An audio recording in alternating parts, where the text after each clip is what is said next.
I can quote Michael Barenbaum, this is going to follow you your whole life. Michael was the person who said, we cannot say we didn't know. Many people were able to say that during the Holocaust. But you can no longer say you did not know. And today is the day when not only do you know, but you know in great detail. We're most fortunate today to have Jerry Fowler, who is the executive director of Save Darfur, with us. But we also have some other people who have asked whether they could come and share information with you, and we also have a very special guest that I'm going to get a great pleasure introducing in a moment. But first, Therese, would you come? Therese is with Tents of Hope, and she's going to say a few words about her organization.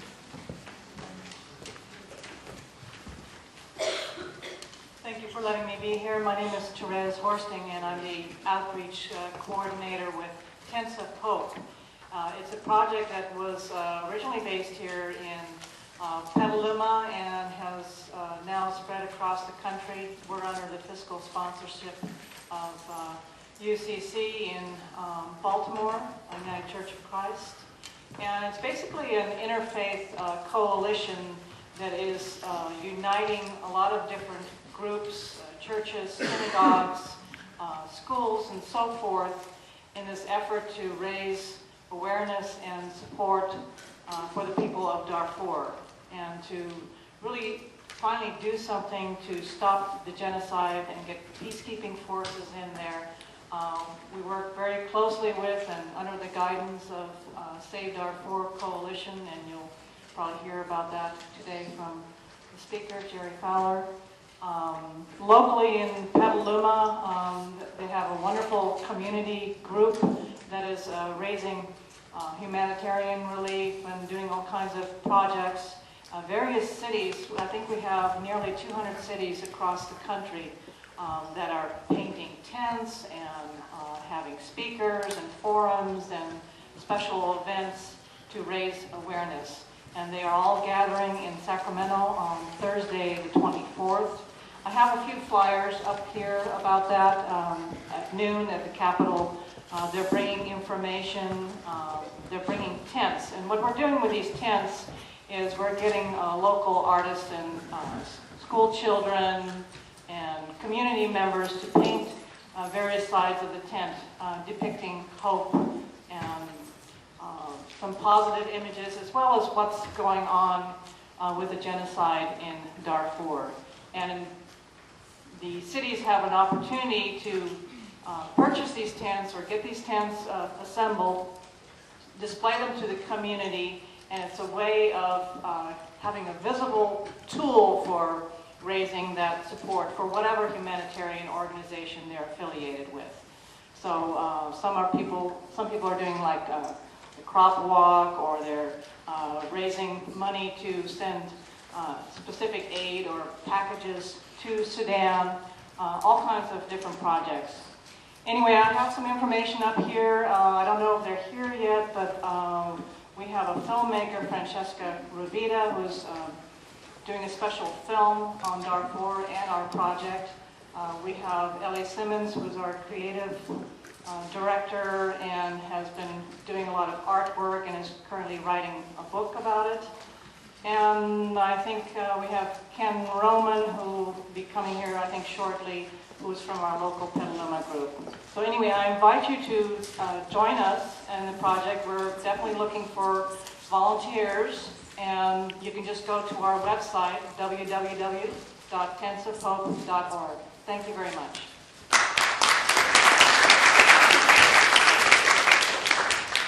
If any of you who are sociology majors are interested in possibly creating an internship of some kind with volunteer work with Tents of Hope, why don't you come and see me and we can talk about trying to arrange that. You can do an internship during the summer and then get credit for it in the fall. Although sociology internships have changed, and there's now a class that's associated with it, a 1-hour class a week.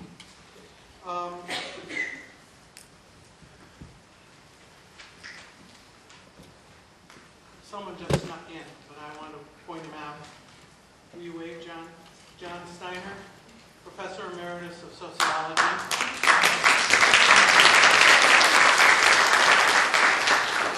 Professor Steiner is the founder of the Holocaust Lecture Series, and someone who has contributed a great deal to Holocaust studies at Sonoma State and also to Holocaust studies in general. And next to him is Carol Hurwitz, who was the first coordinator for the lecture series. Thank you both for coming. Now I have the great pleasure of presenting someone to you who, like you, sat in one of those seats. Well, actually, you didn't take the lecture series, but you did sit in the seat, didn't you? Did you take it? Yes, you did take the lecture series. But she also served as my student assistant and was so moved by those things that she experienced that she decided she wanted to go to Washington, D.C. and do more. And Courtney was an intern during the summer at the United States Holocaust Memorial Museum. And after she graduated, she did an internship at the Committee on Conscience, which is the entity at the museum that she's going to tell you about. So I know her mom and dad are here. Hi, Mom and Dad. Friend Nick, who is also a Sonoma State graduate. I'd like you all to welcome Courtney.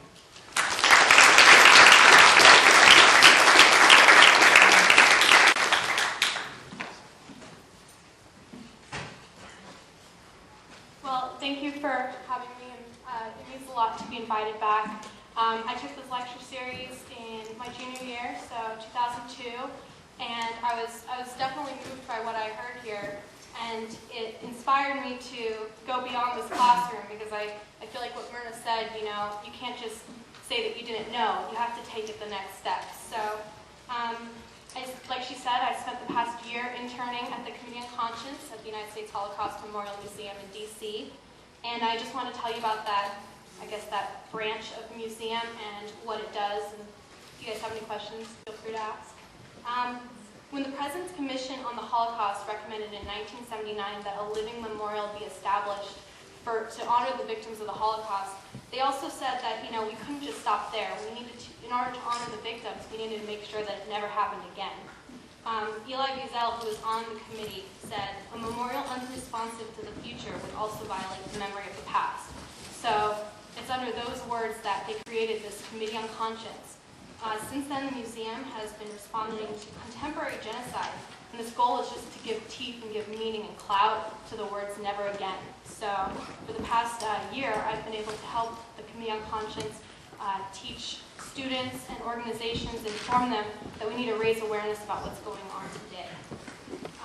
Unfortunately, as we all know, since you guys heard Mathilde Mukatabana speak last week, things have still been happening. Rwanda happened in '94, and right now, you know, there's the genocide going in Darfur.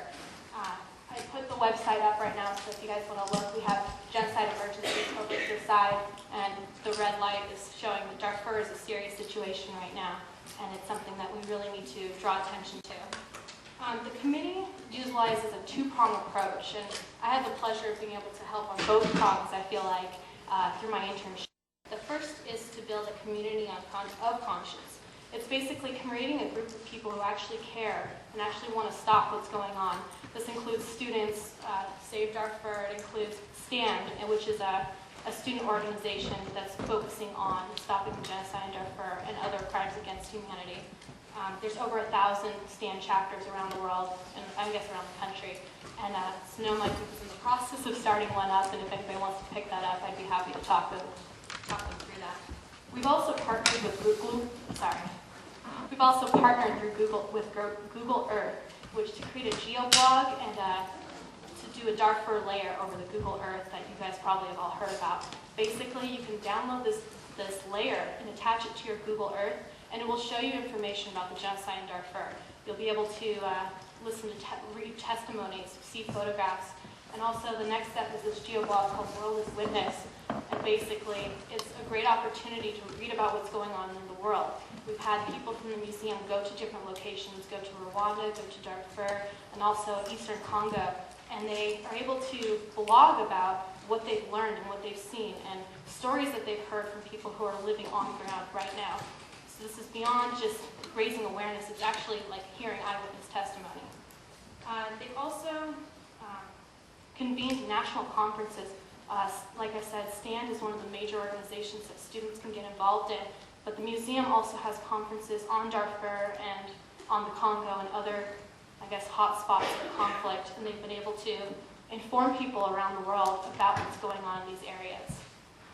The second prong that I kind of had the opportunity to work with, which I feel like is a very poignant prong, I guess, is to equip foreign policy professionals with the tools needed to stop this. So through the museum, which I was able to work with, we had launched the Genocide Prevention Task Force, which I was actually the intern for. In November 2007, we were able to get Madeleine Albright and Secretary William Cohen to co-found this task force. And this is coming up with blueprints to give to the next president in order to stop genocide. They've gotten experts from every field imaginable. They've had a lot of former politicians and diplomats. They've come together and they want to come up with policy suggestions in order to give the next president. We can't just let the next president do what the current one is doing and not doing anything about Darfur. We need to go the next step. So this task force is I guess it's a monumentous occasion because it's actually going the next step. It's teaching these foreign policy professionals what they can do to stop genocide in Darfur, and not even just specifically Darfur, genocide in general. Also, the committee has put into action, they've been able to put Darfur exhibit in the museum. I don't know who's been to the Holocaust Museum in Washington, but there is an exhibit on Darfur, and they're actually starting a new one called From Memory to Action. As we've been saying, you can't just stop with the Holocaust with those lecture series or with your studies. You need to act. So you take what you learned, you see the indicators, and you go, I think I'm seeing that in Darfur, I think I'm seeing that in other locations, and you go the next step. Basically, I'll sum it up. Elie Wiesel said it best. Let us remember what hurts the victim the most is not the cruelty of the oppressor, but the silence of the bystander. So if you've learned anything in this lecture series, which is what I learned through this lecture series a couple of years ago, is we can't be silent, we can't be bystanders, we can't be okay with that. We can't just say, oh, this sucks, let's stop. We need to go the next step. We need to learn as much as we can, educate our community, open up a STAND chapter if that's what you feel would help, and just learn as much as you can and make sure that this can stop now. So if you have any questions, you can ask me after, I'm guessing. But thank you very much.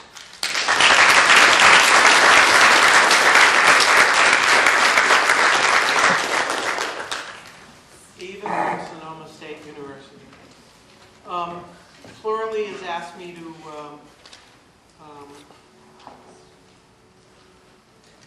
mention that if there are any students from Rancho, from RUP, or any other students who are interested in networking around some of these issues, if you come over and meet with her over here after the lecture, she'll be more than glad to speak to you about that.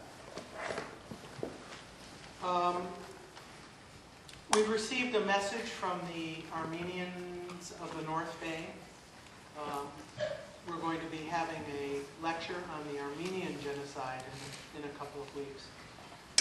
And they would like us to participate in an event called Leave a Light On. And they're asking that tonight, overnight, that you either leave a light or a candle on in the memory of the 1.5 million victims of the Armenian Genocide. So those of you who might be inclined, I think that that's a very fitting memorial. Finally, we get to Jerry.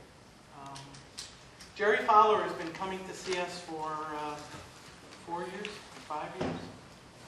At least 5 years. Perhaps this is his 6th. He's the former, he's a lawyer. a human rights lawyer, and the former director of the Committee on Conscience at the United States Holocaust Memorial Museum. He did a year as a scholar in residence at Claremont McKenna University last year, and just recently in February has become the executive director of the Save Darfur organization. And he graces us with his presence and his knowledge and his inspiration, and it is a pleasure to present to you Jerry Fowler.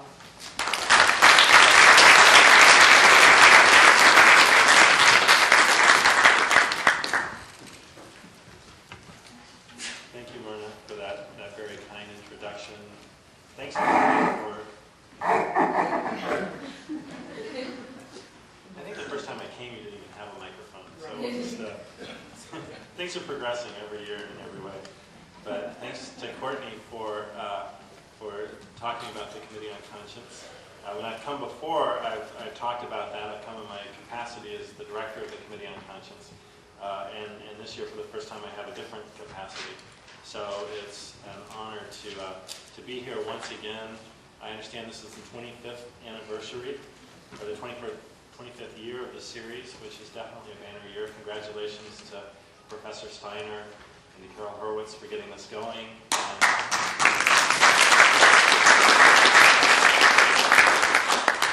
And to Myrna for keeping it going, and Barbara and all the people. There are many people I see year after year. It's always exciting to see them.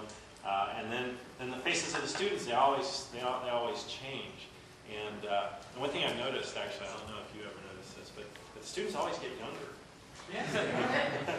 Like every year, I've not gotten older, but everyone seems a little bit younger.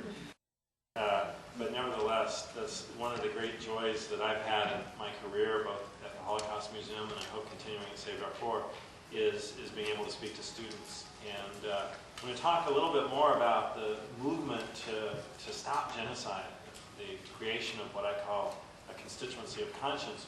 But I'll pick up on something that Courtney said, that at the core of this movement has been students. There have been students, it's no mistake, who have stood up. There have been students all across the country. And I think it's true that if you look back through history, certainly the history of the 20th century, that any serious movement for social change has had students in the vanguard. And so I consider it a special privilege to be able to come and to speak to students. So what I wanted to do is to talk a little bit about the challenge of stopping genocide, particularly the challenge that we face in stopping what I believe is a genocide in Darfur, which is a region of Sudan, Africa's largest country. But I also wanted to talk more broadly about the challenge of stopping genocide and the role that citizens can play in it. And so what I would plan to do is talk for a few minutes. Sometimes I start talking for a few minutes and it goes on and on and on. But to talk for a short while and then show a video that the colleagues at Save Darfur made, which has voices of people from Darfur relating their experiences, because I think it's very important to put a human face on the people who are affected by genocide and by mass violence. But before we get to that, I wanted to step back and actually go back to the time of the Holocaust. And it's interesting, actually, you're having Richard Hoganesian next week, who is a great scholar, talking about the Armenian Genocide. And many of you may know there's been controversy about whether what occurred in the Ottoman Empire starting in 1915 constituted genocide, and I don't intend to address that at all. I mean, it'd be perfectly clear that there was a genocide. But the point that I wanted to make is that, interestingly, that when those events were happening, the word genocide didn't even exist. And in fact, when the mass murder of Jews began in 1941, the word genocide didn't even exist. And one of the remarkable things that we should just pause for a minute and think about is that this series exists at all, and that we are addressing this problem of genocide as a problem. Because mass violence has occurred throughout the existence of human civilization. People have used extreme violence for a whole variety of reasons, and there was never even really a name for it until 1944, which I'll talk about in just a minute. Much less any kind of movement saying that, we don't have to live this way. It's not right for people to be murdered in large numbers, and moreover, when that is happening, people in other parts of the world can take responsibility and stand up and oppose it. So the fact that we're even having this discussion that as part of this series is a remarkable thing. It's something that's new in human existence. And in part, we can attribute that to the work of a particular individual. There have been a lot of individuals who have been involved. But the individual I'm thinking of is a man named Raphael Lemkin. Now, is everyone in your class totally familiar with Raphael Lemkin? Not totally. How many people here have heard of Raphael Lemkin? Okay, so 4. That's actually 4 times more than I usually get when I ask this question. Well, let me tell you just a little bit about Raphael Lemkin. Raphael Lemkin was a lawyer, as am I, a Jewish lawyer from Poland. And when the Nazis invaded Poland in September of 1939, he, for a variety of reasons I don't have time to go into, but he understood the implications of Nazi ideology much more than most of his contemporaries, the murderous implications of it. And he fled Poland. Tried to get others to flee with him, but most people were saying, well, times may be rough, but we can survive. This is the Jewish family and friends. He left his parents behind. He left other members of his family. And he ended up in the United States in 1941 and taught for a brief while at Duke University. And then he worked for the United States War Department. Somewhat interestingly, for those of you who have been in Washington, you know where the National Mall is. It's a nice big yard, a lawn. But during World War II, that lawn was filled up with Quonset huts, with temporary buildings that government workers were working in. And Lemkin was working in one of those about 3 blocks from where the Holocaust Memorial Museum is right now. But Lemkin, in addition to the work that he was doing for the U.S. War Department, he was obsessed, as perhaps any of us would be, with what was happening inside Nazi-occupied Europe. I mean, he was obsessed with it because of what was happening to the populations under occupation, but he was obsessed with it also because of the personal implications of it for him, what was happening to his family. And so he would speak to audiences in the United States, trying to make them understand what he believed was going on inside Nazi-occupied Europe.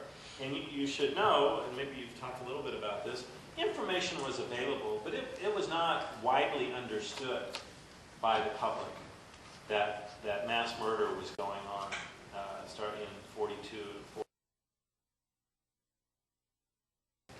And he felt that if he could give a name to it, that then people would understand, that it would crystallize a response. And so he coined the term genocide. He took the Greek word for tribe or nation and combined it with the Latin word for killing and introduced it in a book that he published in 1944. So before then, we didn't even have a word for this kind of mass violence directed against groups of people. And it was Lemkin who invented that word. But he didn't just stop with creating this word. He had this idea. First, he had hoped that by inventing the word that he would stimulate more of a response to try to rescue Jews.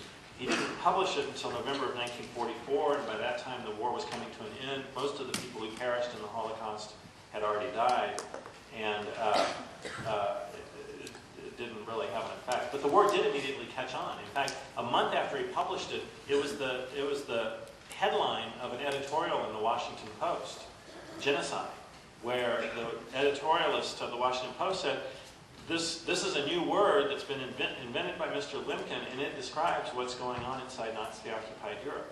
And it caught on. I don't remember now as I stand here when it was first in the dictionary, but it was within a few years.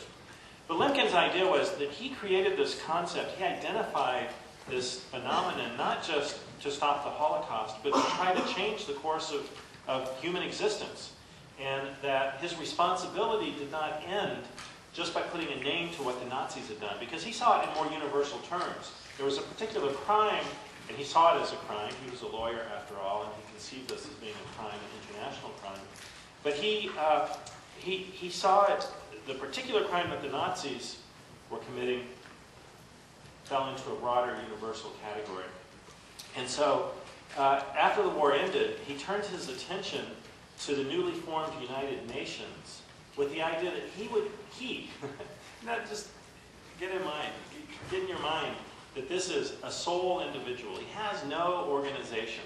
And in fact, at one time, the New York Times ran an editorial about him, praising his work, and called him the totally unofficial man. He was totally unofficial. He was one person. Today we've got NGOs. I mean, I'm very fortunate to be at the head of an NGO, that I've got 30 people to work with and to help do our mission.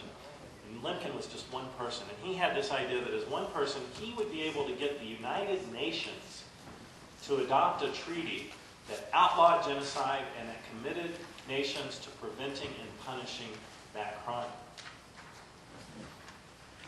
And the remarkable thing is that he succeeded in that.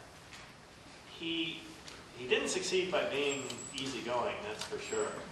He devoted this incredible amount of energy to going and lobbying ambassadors from different countries about genocide, telling them what he thought genocide was and why he felt there needed to be a treaty. And in fact, it got to the point where often if people saw him coming down the hall, they would duck into the nearest room because they knew that what they were in store for. But it paid off, and in December of 1948, the United Nations adopted what's called a convention, which is another word for treaty, a multilateral treaty on the prevention and punishment of the crime of genocide. And it defined genocide as a matter of international law, and it ostensibly said that the countries agreeing to this convention would undertake to prevent and punish this crime. And there was a very poignant scene after the United Nations adopted it unanimously on December 9, 1948. All the journalists who were covering the United Nations went to find Lemkin, because this was his moment of triumph. He was the man who had been at the core of the effort to adopt this convention, and they couldn't find him anywhere. And they found him finally in an empty hall, and he was alone, and he was sobbing. And they wanted to talk to me. He just said, "Go away. I have nothing to say now. Go away." And he commented later that he saw the Genocide Convention as the epitaph on his mother's grave. His parents did not survive the Holocaust. They were probably deported to the Treblinka death camp. And one of the ironies, of course, is that his mother does not have a grave. But he saw what he did in passing the Genocide Convention as being a form of memorial to the family that he had lost, a very active memorial.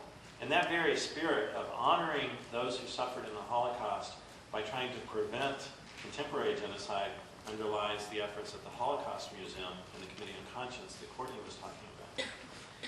Well, I could talk for hours about this. I'll cut to the chase. Lemkin had this idea that adopting a convention outlawing genocide and providing for its punishment, and much more vaguely for its prevention, would really lead to international action that would stop genocide. And the history of the last now 60 years, because this December will mark the 60th anniversary of the adoption of the Genocide Convention, the history of this past 60 years is that it's not as simple as merely adopting a convention. That is not just a matter of law. It may be a very important step, and I believe it was an important step forward to articulate the norms, because before this Genocide Convention, there was nothing in international law that said a government could not destroy groups of its own citizens. That was a new thing to have that written down. And that idea is expanded in various ways, not so much under the Genocide Convention, but in other ways under international law, where now there's a growing agreement that governments have a responsibility to protect their citizens from genocide and from crimes against humanity, which is a broader category, from something called ethnic cleansing, from war crimes. Governments, as part of their sovereignty, have a responsibility to protect their citizens from that. And that norm is new in the existence of humanity. But enforcing that norm still seems to be elusive. Just articulating a rule, articulating a law, does not seem to be enough. And what we're finding is that what is necessary to give meaning to that norm is political pressure. Governments, whether it's the United States government or it's governments of other countries, basically formulate their policies in order to pursue their interests. A very important interest of any government is to protect its territory and its own citizens. We see sometimes governments, they do attack their own citizens, but for other governments, protecting their citizens is a key interest. You can have interests in protecting trade. You can have interests in getting natural resources. One thing that doesn't usually seem to rise to the level of the interest of a government, other things being equal, is the destruction of human beings in some other country. Genocide or crimes against humanity. Sure, there are rules against it. The rules that governments are ostensibly in favor of supporting, but they're not willing to take action to enforce those rules more often than not. That's what we saw in Rwanda, which Courtney mentioned. 14 years ago, as I'm speaking right now, 14 years ago, genocide was occurring in Rwanda. I shouldn't say it was occurring. It was being committed by specific people in Rwanda. And in 100 days, something in the neighborhood of 800,000 people were murdered because of their identity. It was genocide. And the rest of the world not only didn't respond, they actually acted to pull out UN soldiers who were on the ground. The commander, a general named, Canadian general named Raphael Lemkin, was asking for reinforcements to stop the killing, but instead, the United Nations Security Council pulled most of its force out. Governments do not have an interest, it seems, in just protecting human life. And how do we change that? The only way it will change, in my mind, is if citizens make it an interest of their government. And that has been one of the remarkable things that we've seen in the last few years regarding the crisis in Darfur. Entire groups of civilians under assault by their government. Villages destroyed. You'll hear some of the stories in just a minute, so I won't go into it. And we have to be honest that the response of the world has not been as vigorous as it could have been. But Darfur has actually been at the top of the agenda of the United States government and increasingly of other governments and of the United Nations because there has been public pressure to put it on the agenda. There has been created what I call the Constituency of Conscience that is led, as I said, by students, involves people of faith, involves people of all walks of life. And it has made Darfur an issue engaged upon by the President of the United States, by other world leaders. We still have a very, very long way to go, both in addressing the violence in Darfur, because the situation is very far from resolved. People often ask, they say, well, you know, what good has it done? And we can talk about this more in the Q&A, but I feel very strongly, and I believe in my heart, that there are people who are alive today in Darfur because of international advocacy and pressure who would not be. When I first went to neighboring Chad, I've actually never been to Darfur because for some reason the Sudanese government won't give me a visa. But I went in May of 2004 to meet refugees who had crossed over into the neighboring country of Chad. Most people are stuck inside Darfur, but some have crossed into Chad. And I met refugees and I heard their testimonies. And at that time there were about 1 million people displaced inside Darfur. And they were driven into a desert where their food stocks had been destroyed, wells had been destroyed, the daily temperature was 120 degrees. They couldn't live without outside help, and the government of Sudan was basically blocking that help. There were fewer than 100 international humanitarian workers in Darfur to try to help 1 million people. And the United States government was estimating then that 1 million people could be dead by the end of 2004 because of the conditions of life that were being inflicted upon them. And so the first wave of international pressure focused on reducing those barriers to international aid, forcing the government of Sudan to give visas to humanitarian workers, to allow humanitarian supplies and equipment to come in. And that had a life-saving effect. And there is no doubt in my mind that if at any time in the last 4 years, people around the world had just given up, had turned away, that people would have died in Darfur who are now alive. So this constituency of conscience has come together. It has started to demonstrate the impact that it can have, but we have a long way to go. This is not a struggle that will be completed this year or next year. And even once Darfur is taken care of, it will not be the last time that a government commits genocide. It will not be the last time that as citizens will have a responsibility to stand up. But what we can see in the response to Darfur, what we can see in the course of history since the end of the Holocaust, since that one Jewish lawyer, Raphael Lemkin, came up with this idea that, this is not right and we can establish norms against it, we have seen progress.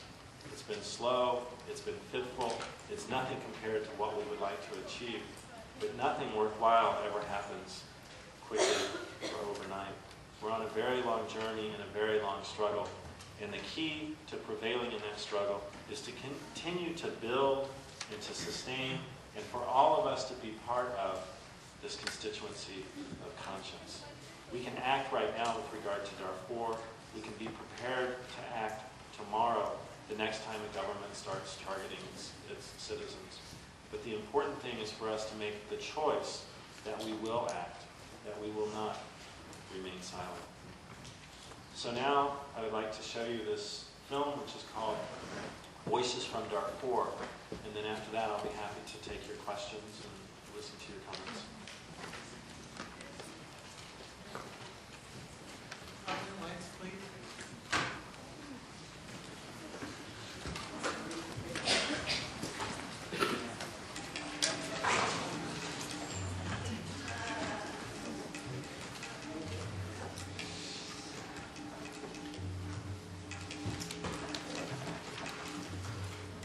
You may have heard about the conflict in Darfur, Sudan.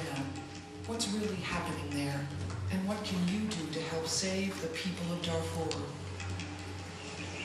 It hardly seems possible, but the genocide in Darfur continues. The government in Sudan is responsible for this 4-year campaign of violence.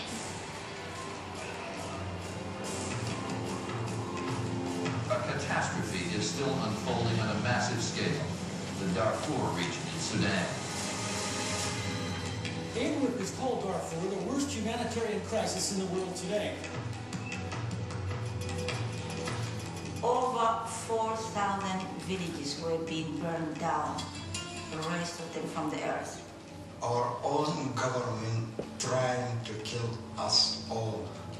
5 different men raped me. They just slaughtering them and that's it.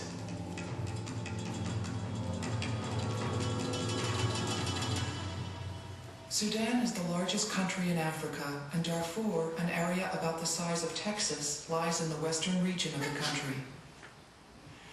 In 2003, after decades of neglect, drought, and oppression, 2 rebel groups that represent agrarian farmers mounted a challenge to Sudan's president, Omar al-Bashir. President Bashir's response was brutal. Under his direction, the government of Sudan began carrying out devastating assaults on the civilian population. To assist in their campaign to wipe out the people of Darfur, the Sudanese government armed and trained a militia known as the Janjaweed. Working together, the Sudanese government and the Janjaweed coordinate the bombing of innocent civilian villages from the air using military planes and helicopter gunships. Then, the Janjaweed and the Sudanese government's military forces move in on the ground, raping the girls and women in front of their families, killing the men, poisoning the wells, and burning the villages. Villages of up to 20,000 people have been burned to the ground. The current death toll is up to an estimated 400,000 people. My name is Damoutarian. I'm from Darfur, Sudan.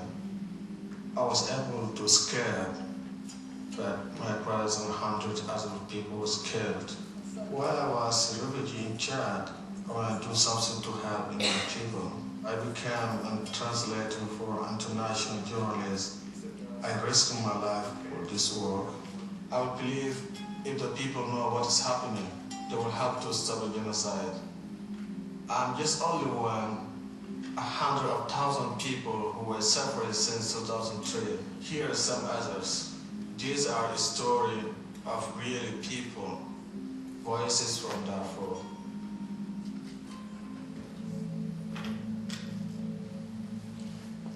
اسمي محمد ضفع الله إسحاق. I was farmer in Darfur. The government with the Janjaweed, the horses, after that they came and attacked our village. They took everything from us. They beat me and they left me for dead.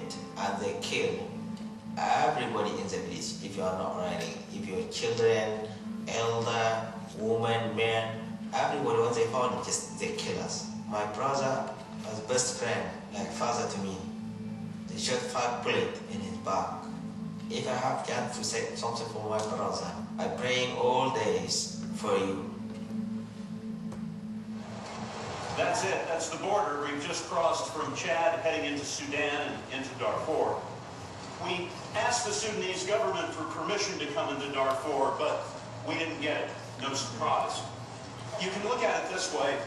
Back in 1944, the Germans didn't want anybody coming in and seeing their death camps, and today in Sudan, the government doesn't want anybody coming in and seeing what amount to death villages.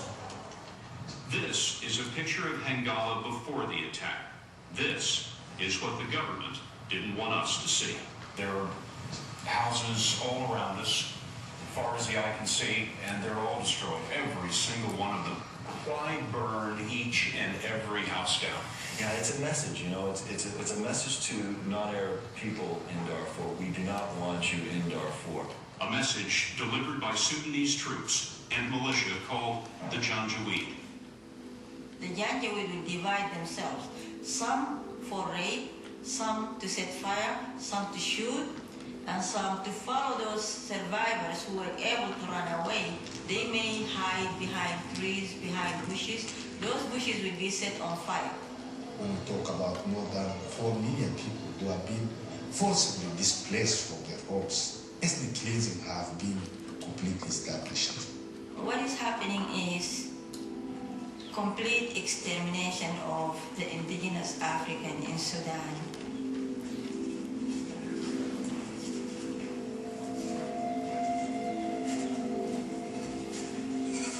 During these attacks, rapes happened. Multiple rapes to the same woman. Some of them died out of rape. Actually, rape is used as a weapon of war in Darfur.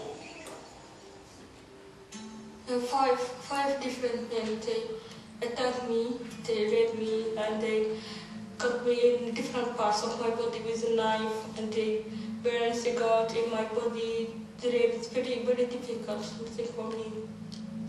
The militia attacked a school of girls in North Darfur. They raped 40 girls with their teachers. They were bleeding. I saw them. They were tortured. Why they raped them?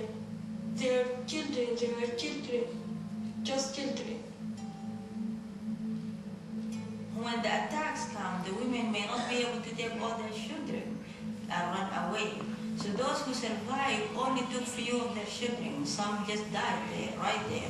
The remaining children, when they end up in a camp, still they were dying from malnutrition disease, from different kind of disease, a lack of medication. It is really devastating.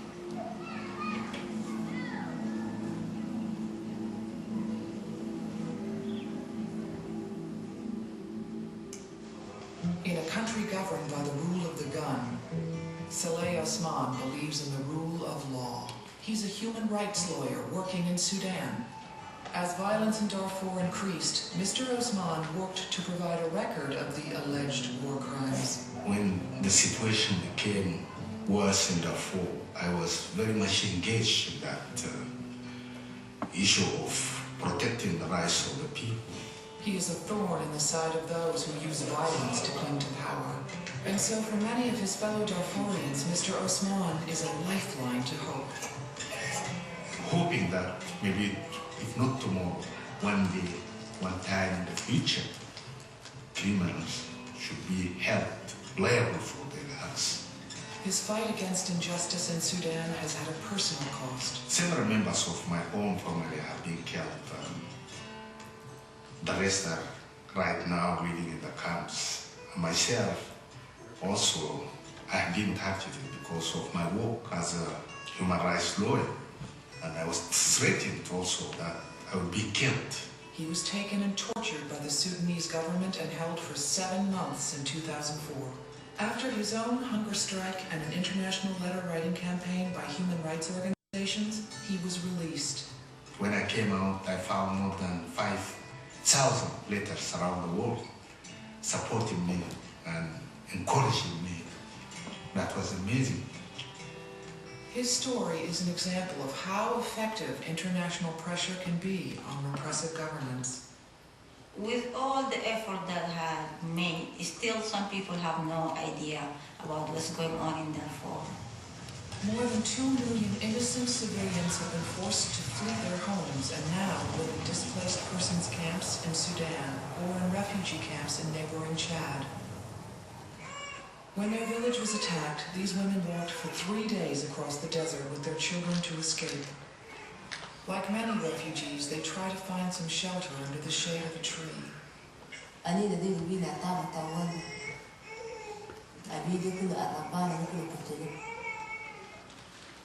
After 4 years, why is the killing, rape, and torture still going on?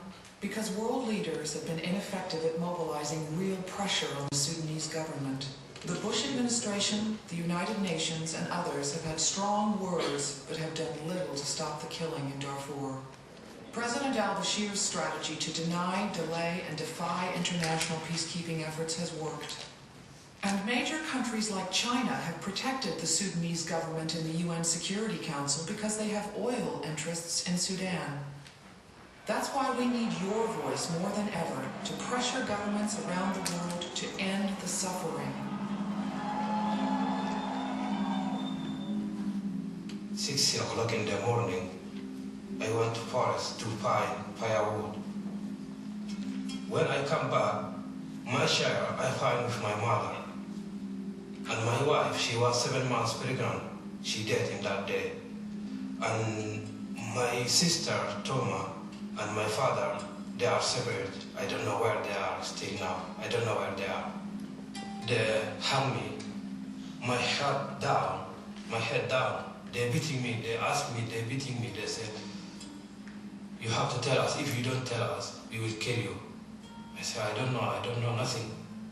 And one of the soldiers, he kicked me, see, there were too many people, and we can't bury them separately. Sometimes we can bury 5 or 6 or 10 together. If nothing done, there will be no one left.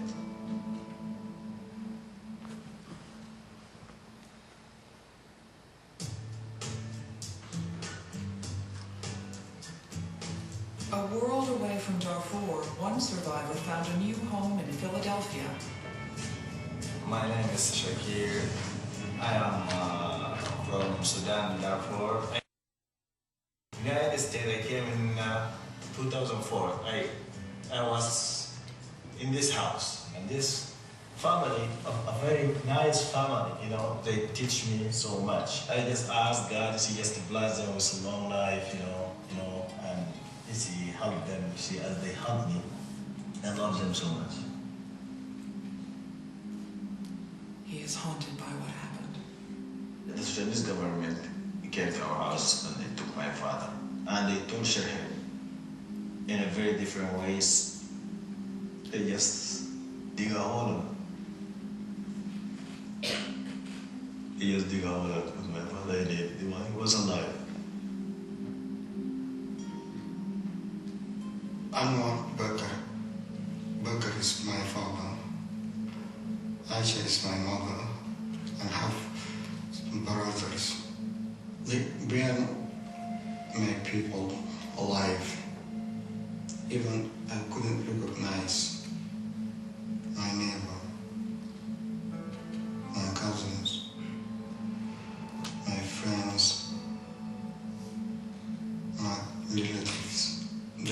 sent by the government to kill my people. Even I couldn't imagine it. It is the time for the world to act, not to ask questions. What is happening there? It is known to everybody that atrocities are happening on a daily basis. As long as there are people who are alive still, and their rights are taken away, we can still reach them. We have the responsibility to pursue justice. Decision makers have to take action, serious and quick and real, effective action to stop the genocide. The international forces with a strong mandate will be the only way that they can be there, witness, and stop what is happening. I hope you will join us. We are asking for protection to save lives. There are many different people left there in Darfur. Please help them. They are still dying. Become a voice for Darfur. What can you do? Use your voice to end the suffering and help the people of Darfur. Concerned citizens across the country are coming together to help the people of Darfur. Visit SaveDarfur.org to learn how you can use your voice to end the genocide and help save the people of Darfur.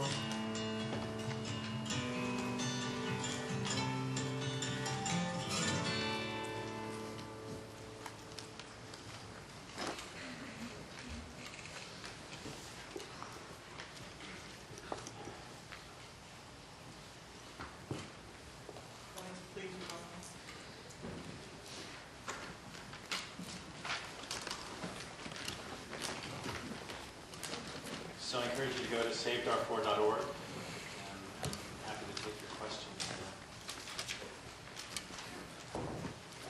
China has oil interests in Sudan. Is there any other countries profiting off of the genocide in Sudan, the military industrial complex? Are there other countries that are profiting? China has oil interests in Sudan. Are there others who are profiting? Probably should just specify that the oil production is not in Darfur itself. Although there was a conflict in southern Sudan where a lot of the oil is, and definitely there was very violent, what you might call ethnic destruction of people who were on oil lands that China did directly benefit from. But so they're not directly benefiting from what's going on in Darfur. But because of their oil interests, they are providing a tremendous amount of diplomatic support for the government of Sudan. And that support is particularly important because China is a permanent member of the UN Security Council. And so they can veto any Security Council action. And the way that it has worked is they've used what sometimes is called a silent veto. It's worked out behind the scenes, and resolutions watered down or it's delayed so that they don't actually have to use the veto. Now, what are some other governments that have close relations with the government of Sudan? Well, in terms of the oil industry, Malaysian and Indian companies are also very deeply involved in the oil industry. Neither of those governments has as much influence in the Security Council, of course, as does China. In terms of our arms suppliers, China is a very important arms supplier for the government of Sudan. Russia also supplies arms, and I believe Ukraine supplies some as well.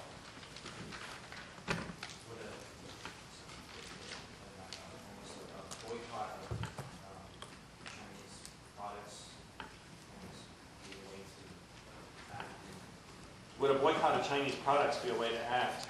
Well, unfortunately at this point, given how many products we get from China, it's probably not even practical. Now, one thing that we have been doing, and I was in San Francisco just a couple of weeks ago in connection with this, is using the publicity that's being generated by the Olympics to call attention to China's support for the government of Sudan. And in February, for example, there were we worked with international partners, and there were demonstrations in front of Chinese embassies in 11 countries around the world. There was also an open letter organized by the Nobel Women's Initiative to the President of China that was signed by Desmond Tutu and Václav Havel, who's a former president of the Czech Republic, other world leaders and Nobel Prize winners, asking China to become part of the solution instead of part of the problem. Also, I'm sure everyone is aware that Steven Spielberg decided after long months of trying to communicate with the Chinese privately and not feeling he was making any headway, that as a matter of conscience he could no longer be the artistic advisor to the opening ceremonies. He announced in February that he was pulling out.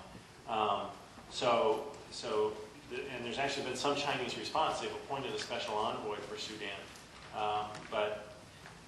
My feeling is that they're trying to see if they can do just enough to make this go away. So it is important to continue to make the point that if they are a world power, and they need to act responsibly as a world power, and they can't really aid and abet genocide in Darfur.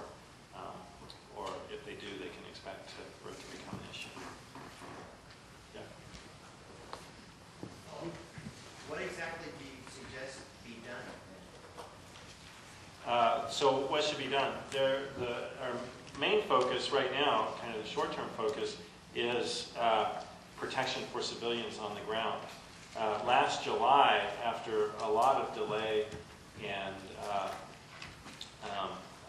resistance from the Sudanese government, the Security Council authorized a civilian protection force.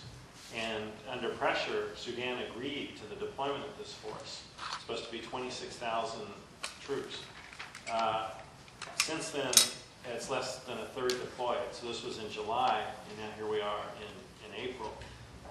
It's going very slowly because of Sudanese obstruction, because of also some UN bureaucratic delays, because primarily major powers, including the United States, have not put a priority on getting this force deployed. So that's our most immediate thing that we want to have happen, and that we're trying to pressure the Chinese to help eliminate the obstructions by the Sudanese government, pressure the United States government to work with the Chinese and the French and the United Kingdom and other members of the Security Council for the Security Council to get this force deployed. So that's very important in the short term. Ultimately, there will have to be a resolution of the underlying conflict in Darfur, and that's going to take a lot of diplomatic effort. We are urging the appointment of a single chief negotiator who can drive the process of resolving the underlying conflict, and we're pushing for the United States, France, the United Kingdom, and China to join together as a formal quartet of countries to coordinate their diplomacy and to use the leverage that each one of them has individually in a concerted way to promote a meaningful peace process. And a phenomenon that, as I said, has existed throughout human history of governments occasionally for their own purposes killing civilians in mass numbers. And he really reframed the way that we look at that. And I think that was his great accomplishment. And I think the fact that so much was achieved by one person also is an inspiration to me, and I think it would be an inspiration to others. You spoke of Raphael Lemkin as an unofficial man, and in many ways, as his college students are kind of unofficial. So what are some practical things that we can do as an individual to make a difference? Mm-hmm. I should say it was the New York Times that called Lemkin the totally unofficial man, so I can't take credit for it, but I thought it was really an apt phrase. And in many ways, now, many of us are totally unofficial, and that's one of another incredible development of the last 60 years is kind of not just a totally unofficial movement on genocide, which is relatively recent, but the human rights movement in general and the creation of non-governmental organizations that help influence these debates. In terms of what students can do, I think I would outline kind of 5 things, but before I do that, I would direct you to SaveDarfur.org. So that's a good place to start. There's a lot of things that you can learn to do there or do through that. But I think that there are 5 general things that all of us can do. The first thing is to learn more. I mean, the basis of effective action is knowledge. And information is there. SaveDarfur.org is a good place to go. The Holocaust Museum website is a good place to go. So there's information out there. The second thing is, and I'm speaking kind of generically here, but communicate with the media. I mean, encourage the media to cover this, and this goes back to what he was asking about power of communication. Some journalists, and Nick Kristof, who you saw in the film, have been on the story for a long time, and they keep coming back to it. But by and large, the media gets a flunking grade. And the media has a very interesting circular relationship with the public because they don't cover things that they think people aren't interested in. And of course, people can't be interested in things they don't know about. So it's a catch-22, so to speak. But we can break out of that by insisting as individuals and then as groups that this is a story. What is not important about genocide and mass violence? Why is this not being covered compared to a lot of the fluff and trivial things that the media spends so much time of its time covering? The third thing is communicate with the government. And the government is somewhat similar to the media, where they, on an issue like this, they often don't pay attention to it because they don't think their constituents care. And then, of course, constituents don't care because they're not being led. But we can break out of that. We can do the leadership, and that's really the power of the Constituency of Conscience, is helping to set the agenda for the government and making clear that there is a politically salient constituency that cares about this. The fourth thing is to support relief and education and advocacy efforts. I mean, whether it's SaveDarfur.org or people who are doing direct humanitarian relief on the ground or whatever, that's a very concrete way that people can act. And then the fifth thing is to do all of the first 4 things in your community. We make this a group effort. We all have individual voices, but our voices become louder and more effective when they join together with other voices. And that's one reason why students have been so important, because they're already in communities and they mobilize their communities. But it's not just students. It can be your churches, your synagogues, your bowling teams. I mean, wherever people are coming together, this can be an issue. And as individuals, we can bring more people into this constituency. And we found that, through Tents of Hope, we've been, talking to all the different cities that, including student groups and churches and synagogues and even elementary schools or whoever. And some groups are doing a lot of activities, and some are kind of just starting out and are not very confident. And we're trying to link a lot of cities and communities to say, well, here's some ideas from this group, and then together, we can accomplish a great deal.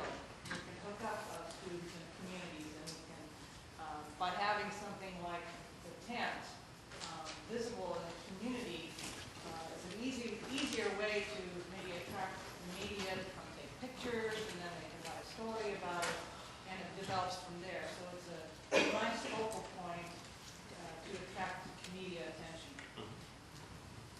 Yes. Discuss this with your parents and your peers who are not attending it.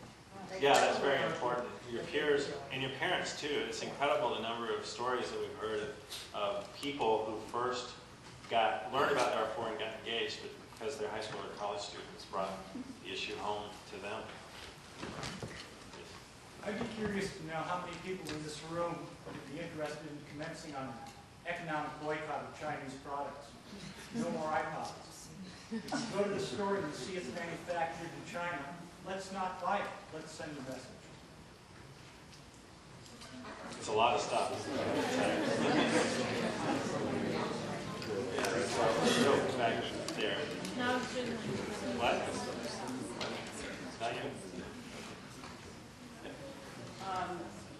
David, I was thinking the same thing, that it's ridiculous, but maybe it's not so ridiculous because it might solve a lot of the unemployment problems. We could send so many jobs overseas. We are buying cheap goods and dumping them in landfills. We are encouraging greater environmental disasters globally, maybe that is one of the most powerful ideas to come out of today's lecture, for me anyway. And also, one more thing, China is not going to get less powerful. Something maybe we need to do here to get them more on the same page. Well, I think it's really true that China is not going to get less powerful. China is a world power.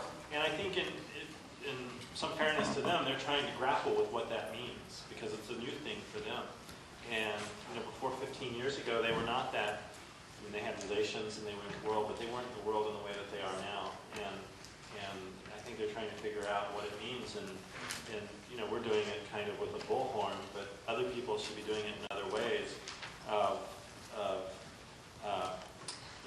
talking about what the responsibilities of being a world power are, especially in a world where there's a recognition that governments have a responsibility to protect their citizens from massive violence. Jerry has mentioned governments, but I think that there is a force out there that is as much an equal partner, and that is multinational corporations. Are there multinational corporations at work in Darfur that we can start perhaps thinking about working on? Yeah, that's a good question. Not so much Darfur, but in Sudan. And one aspect of the larger campaign has been an effort to get state pension funds, in particular mutual funds, to divest from companies who are doing business in Sudan. They're primarily foreign companies rather than American companies because there are unilateral U.S. sanctions against Sudan. You can find out more about that by going to SaveDarfur.org or going to the website of the Sudan Divestment Task Force, which is our partner who takes the lead in that. And one thing that gives me the opportunity to tell a story, which I think is a really wonderful story, that last year, Save Darfur and the Sudan Divestment Task Force and other partners were working to get the United States Congress to pass a law that would make clear that it was legal for state pension funds to divest from companies doing business in Sudan for kind of complex legal reasons, and we'll talk about it. There was some doubt about the constitutionality of that. It has to do with the fact that normally foreign relations are in the province of the federal government rather than the state government. So there was some question about whether this divestment was some exercise of foreign policy. But it was very clear Congress could pass a law that would say it was all right. And so we worked on that law, and the Bush administration actually opposed the law for separation of powers concerns, and because in general they support us, they don't want any piece of executive power to kind of go anyplace else. And so the legislation passed the House of Representatives, but it was in the Senate. And this is a dirty little secret that maybe you don't cover in Civics 101. But in the United States Senate, one senator, how many senators are there? There's 100. But one senator can hold up a legislation by putting a hold on it. And often it can be done anonymously. And it just kind of happens behind the scenes for a lot of different reasons. And so a senator put a hold on this legislation. And it was Senator Hagel from Nebraska. Because, of course, nobody in Nebraska cares about some obscure place like Darfur. Wrong. Turns out there are a lot of people. There is a Constituency of Conscience in Nebraska. And so after a wave of emails and phone calls, Senator Hagel pulled his hold off. And there was another hold, same thing happened, another hold, same thing happened. They got down to Senator DeMint from South Carolina. Of course South Carolina doesn't care about Darfur. Wrong. There was a wave of emails and phone calls, and there's a very strong Constituency of Conscience in South Carolina, and Senator DeMint had to pull his hold off. And when it was brought up for a vote, the bill passed unanimously. And then there was some talk about that the president would veto the bill. Well, he heard from the Constituency of Conscience too. And the result was that he signed the bill into law, makes it clear that states can divest their pension funds from companies that are doing business in Sudan. It has another aspect that I think is very important. It bars federal contracts with companies who do business in Sudan. And there are a fair number of companies that have contracts funded by us, taxpayers, who now will not be able to get government contracts. And then the final thing that's important about it is it authorizes states to ban state contracts with companies. And it's very narrowly tailored. I mean, the company, it's not just any company. There's criteria for what the companies are. And as I understand it, there is legislation pending in California for a state contract ban. And that is certainly something that people in California can work on. Is there a list of those businesses? Yes, if you go to the Sudan Divestment Task Force, they keep a list, and it's tied to the criteria that were written into the law. Carrie, do you have any advice for us of dealing with our local media who seems to be tone deaf on any issue regarding genocide? The Alliance has written a number of editorials last year in advance of your visit about the situation in Darfur, about the vote that was on the floor in Congress regarding the Armenian Genocide. And we've gotten pretty much of Holocaust-related or genocide-related issues.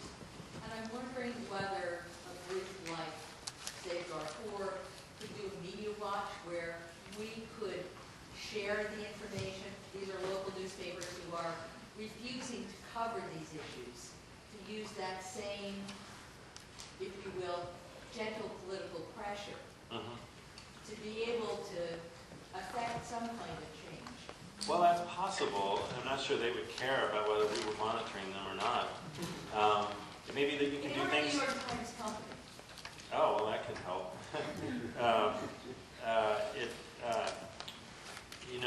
The issue comes down to the fact that many of us, probably in this room, have this romantic notion that newspapers and media is really about the public interest.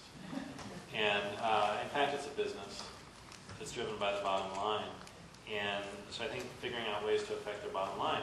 Now, it may be that there are a lot of people in Sonoma who, if they actually knew what you just said, would have a much more negative view of the paper. So what are constructive ways you can go around them and say they're not covering it? You've got a little bit of a conundrum there, since they're kind of the main news source probably for a lot of people. But who knows?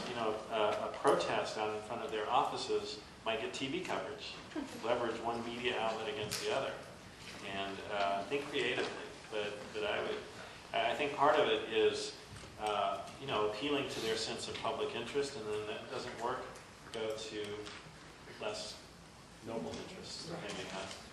So, yes, sir. Is it possible to arm the Darfurians, and if so, why not? Is it possible to, I'm sorry, to do what? To get arms in? Oh, to arm them.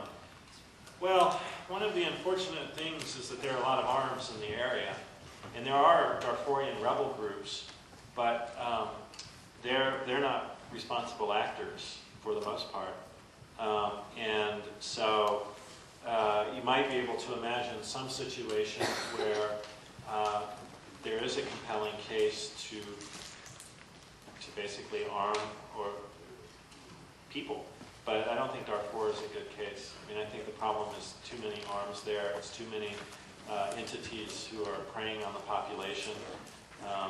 And unfortunately, the solution is probably going to be a little bit more difficult than that. Yes? We know what's been happening there for years, as far as people being killed, maimed, burned out. Do we know currently that the State Department have current statistics on exactly how many people are being hurt on a daily or killed on a daily weekly monthly basis? In other words, is it escalating or is it decelerating or whatever? Yeah, well, that's a very good question, and the film perhaps doesn't make it totally clear. The most intense period of violence was basically from 2003 to the early part of 2005, and that's where villages were systematically destroyed, and a lot of people were killed, a lot of people were raped. Most of the fatalities happened then. People were driven off the land, and they're still off the land, and they're in kind of very tenuous camps. So since then, the violence has not been as systematic. There have been episodes of violence. Actually, we just had one in kind of January, February. The government launched an offensive against an area that had largely been under rebel control, and they destroyed a bunch of villages. They displaced something on the order of 80,000 people. They did the same thing they'd been doing before. So the nature of the violence has changed. The camps are sometimes attacked, but it's not. I mean, they're very dangerous places, but it's not the kind of constant attacks that there were before. One effect of the effort to get humanitarian aid in was that originally the fatality from malnutrition was way above emergency levels, and so it got back down below emergency levels. Now in many camps it's going back up because of insecurity, because of the pressure on the humanitarian organizations, because limited access. But in terms of how many people have died, the film says up to 400,000. The estimates vary from in the 200s to some people say over 400. Nobody really knows because there's not a place where you've got the access that you can go and do the studies. I mean, there are actually techniques where you could come up with a pretty accurate count by interviewing people, but the government doesn't allow that to happen for obvious reasons. Second question was, what do you expect to come out of this outright Cohen group? The task force that the Holocaust Museum is doing. Well, its focus is on, obviously Secretary Albright was the UN ambassador during the Rwanda genocide, and it's something that she's been very forthright about, saying that she felt they really made a serious mistake. And so she in particular wants to figure out how did that happen, and are there ways that the government can be better prepared to recognize and respond to mass violence and genocide before it happens or as it's happening. And so their idea, and I'm not closely tied to it now since I went over to Save Darfur, but the idea is to come up with a blueprint of steps that the next president could take. You know, some of them may be organizational, some of them may be policies. I mean, I don't know what all they'll come up with. There's a lot of very talented people who are working on it. There are 5 different expert groups that are looking at all the different aspects of the problem. And then the task force itself is a very prestigious group with a lot of experience in dealing with these issues. Secretary Albright, Secretary Cohen, former Congressman and Secretary Jack Kemp, former Senator Tom Daschle, retired General Anthony Zinni. It's an incredible group of people who are working on this. And so the idea is for them to come up with a blueprint. And as you know, the election's in November, and then immediately after the election, well, we actually don't know if it'll be immediately after. Sometimes it can take weeks, as we saw in 2000. But at some point after the election, a president will begin to transition into office. And part of the idea is that this blueprint can be given to the new administration. And so as they do their transition, the recommendations can be embedded into the transition. And one hopes that one of the recommendations will be strong and that they will help better posture the United States government, and that because of the prestige of the people involved, it's totally bipartisan, that whoever wins, whether it's a Republican or a Democrat, that they will take these recommendations seriously and follow through on them. So that's the idea. Last question. All right.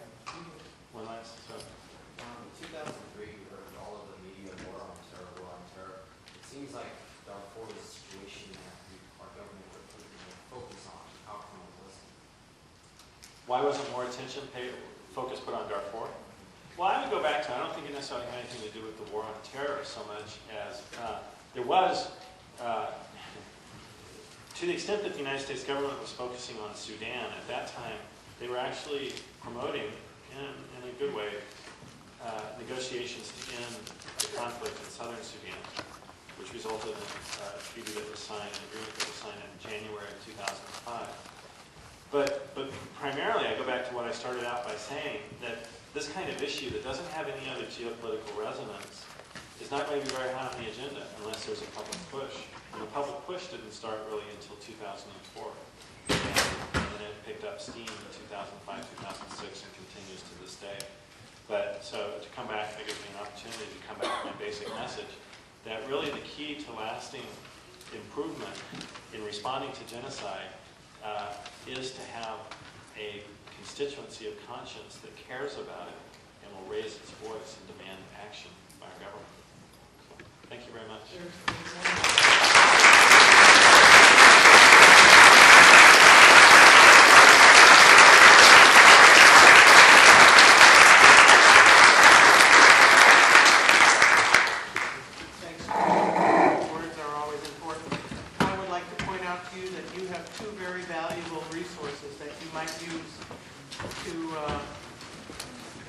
Perhaps express your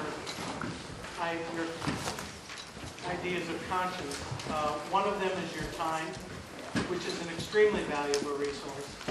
The other is, instead of buying something from China, you can take that money and donate to one of the organizations that is working not just for informational purposes, but on both the Save Darfur page and I believe Tents of Hope, there are many different organizations that are providing aid on the ground. And I would say that that is another way that you might be able to express yourself. I would like to thank Jerry very much.